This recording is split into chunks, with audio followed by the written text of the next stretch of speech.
heboh? Anies Baswedan, oke ya.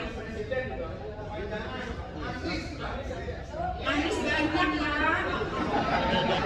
Anies Baswedan aja benar. Anastasia bagaimana? Oke. Siapa kita? Relawan Anies.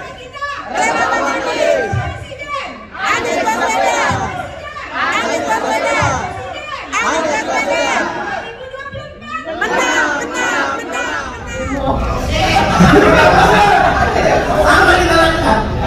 Kalau kemenangan ternyata ditentukan oleh uang yang banyak, ditentukan oleh otoritas kekuasaan, ditentukan oleh permainan, apa yang kita lakukan?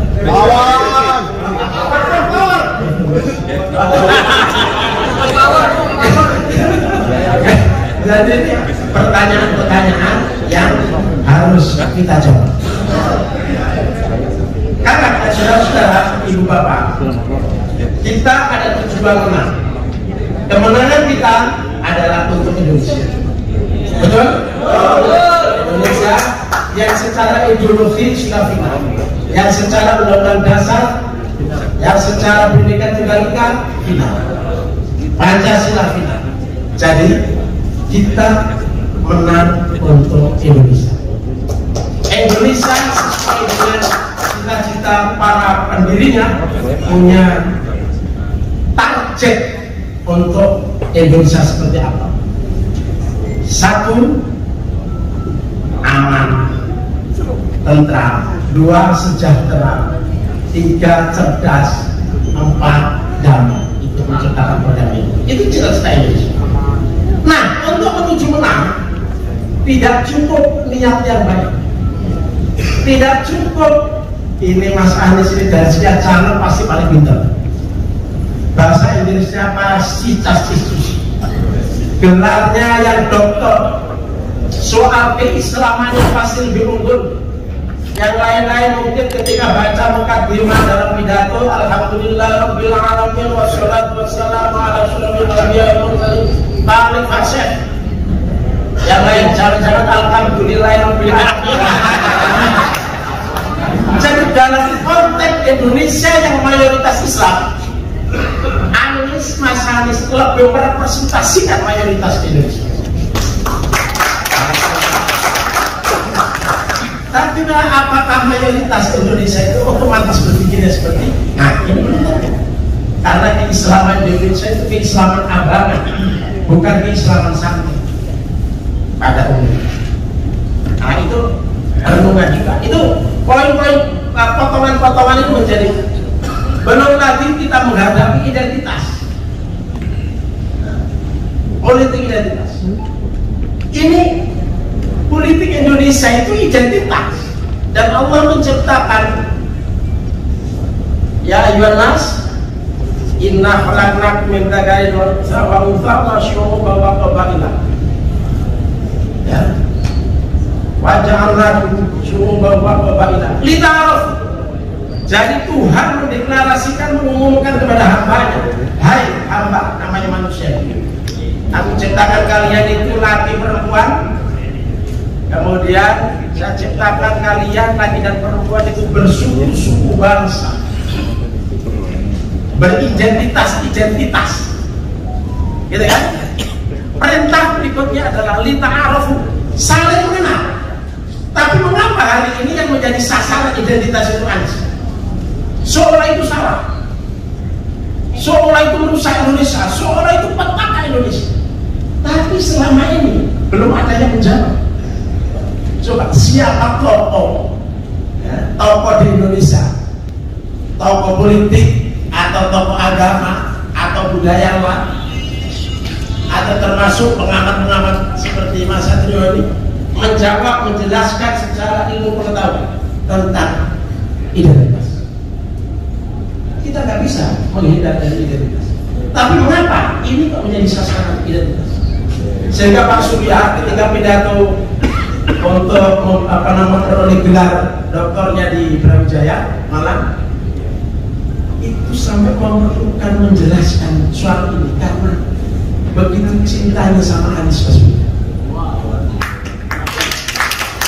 Jadi beliau ini secara personal itu punya ketakutan secara khusus, ketertarikan secara pribadi dengan. Sehingga harus ada referensi. Identitas intinya adalah identitas tidak semua baik, tidak semuanya buruk. Dalam konteks Indonesia, masing-masing punya identitas, dan ketika kita tampil dengan penuh identitas, identitas itu adalah bagian dari kekayaan Indonesia, bagian dari khazanah bangsa Indonesia, dan itu harus dihormati dan dihargai. Tapi kata identitas sudah menjadi apa namanya modal mereka untuk memantau masa. Coba gimana cara kita menjawab? Nah ini Pak Romawi, sahabat saya di Komisi 1 ini wartawan luar biasa, terus di Amerika gitu, wartawan internasional. Kalau saya mantan wartawan lokal. Ini kenapa Pak diem semua?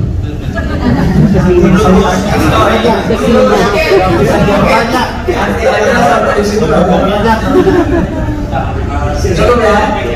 Jadi intinya adalah kita memenangkan, kita ingin Mas Anies jadi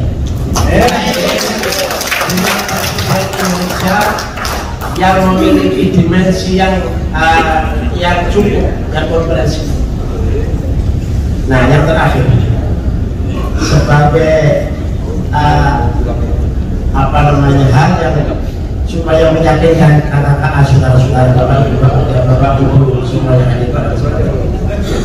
Mungkin ibu bapak pernah mendengarkan pidatonya Pak Surya. Pak Surya itu mimpi suatu saat Indonesia dipimpin oleh orang kritik. Orang kritik. Mas Anies itu dulu waktu muda itu masih kritik. Jadi itu bukan, jadi orang menerjemahkan itu Papua. Otomatis yang kritik di Indonesia itu Papua. Tapi hari ini yang kritik, yang secara sosiologis bisa diterima, gitu ya. Ya tentu saja beragama Islam, gitu kan, itu sosiologis. Antropologi. Nah, kritiknya kebetulan suku bangsa lain. Tapi saudara-saudara, ini eksperimen demokrasinya luar biasa. Kalau mana? Satu, selama ini ada mitos presiden itu dari Jawa. Nah, itu mitos dan fakta sebetulnya, ya kan? Fakta. Ada unsur mitosnya, ada fakta. Itu sebetulnya dalam konteks politik itu ya logis saja, karena penduduk Jawa itu mayoritas. Nah, menurut saya, jadi memang politik itu yaitu siapa yang ini. Sekarang kita lihat, misalnya di Sulawesi Utara, nggak mungkin nomor 1 jadi gubernur itu dari Muslim, kan begitu kan? Jadi itu wajar. Nah gini, eksperimennya begini. Kalau Mas Anies itu jadi presiden, itu eksperimen demokrasi itu apa namanya berhasil. Satu, dia bukan Jawa. Jadi demokrasi kita naik kelas. Naik kelas. Satu, tidak Jawa. Yang kedua, tidak punya partai.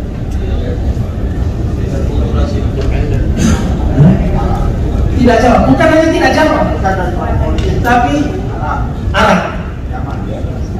Nyaman. Ini luar biasa loh. Kalau menang, ini luar biasa. Pasti yang berikutnya lagi, yang berikutnya lagi apa? Yang berikutnya lagi. Independen. Nah,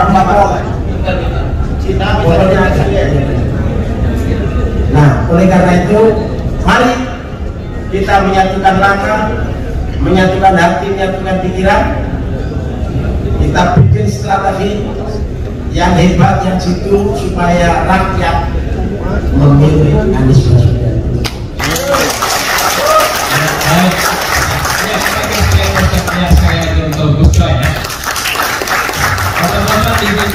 Teman-teman sekalian, nanti kita akan ada sesi kita untuk pertanyaan. Dan juga Gus Coy tadi sudah membukakan sedikit kepada kita bahwa presiden mendatang nanti berambut keriting. Nah itu luar biasa, itu rahasia dari Pak Surya itu tadi. Saya beruntung sekali kita dapat tips itu tadi. Dan kemudian Gus Coy tadi menyampaikan juga tentang demokrasi kita akan naik kelas kalau misalnya Pak Anies Baswedan nanti menjadi presiden. Nanti kita tanya, apakah samakah kira-kira levelnya itu dengan ketika Obama menjadi presiden Amerika? Baik, nanti kita akan tanyakan itu. Ini menarik ini, kita dapat sumber-sumber langsung dari partai. Karena mereka ini juga diketahui oleh partai, gitu. Jadi walaupun belum ada satu kepastian tentang apa yang akan terjadi atau diputuskan satu nama oleh partai-partai yang ada ini, tapi paling tidak kita sudah melihat ada kisi-kisinya. Tadi yang warga-warga sudah agak bulan, jadi sudah kabar gembira kita selanjutnya. Di sini ada Mas Andi Wijaya. Beliau ini dari Partai Demokrat di DKI, kepala badan, jadi khusus dalam soal relawan. Walaupun nanti bisa memberikan tips kepada teman-teman relawan, ya Mas Andi. Barangkali juga bisa Mas Andi ini ceritakan. Saya mendapatkan ini. Dulu saya di Partai Demokrat. Dulu sekarang saya menjadi Partai Anies Baswedan. Tapi sama aja, saya masih komunikasi dengan Andi Malarangeng, Andi Arief, dengan Jansen Sitidaun, masih karena persahabatan kita itu tetap utuh gitu.